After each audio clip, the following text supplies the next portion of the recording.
क्या आपको पता है नमाज में कितने फराइज है?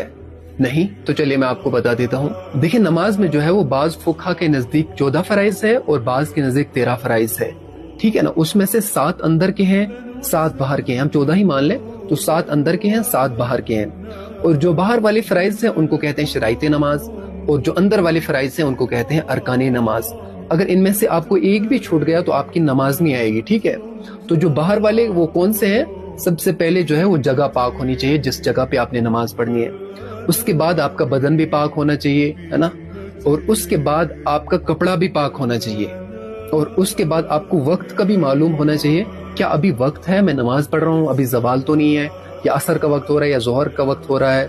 जोहर के टाइम पे असर पढ़ लोगे तो ऐसा नहीं करना है आपको। तो ये हो गए 4। और 5वां ये कि सतर ढका हुआ होना चाहिए, नाफ से लेकर घुटने तक ढका हुआ होना चाहिए। और फिर आपको किबला रुख होना है और फिर आपको नियत करना है। तो ये 7 जो फराइज है इनको शराइत भी कहते हैं, ये नमाज से बाहर है। और अंदर वाले जो 7 है वो क्या है कि तकबीर तहरीमा सबसे पहले कहना, यानी अल्लाहु अकबर कहना, ठीक है।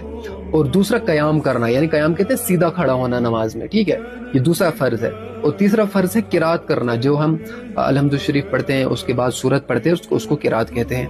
और उसके बाद जो चौथा फर्ज है वो है रुकू करना, ठीक है।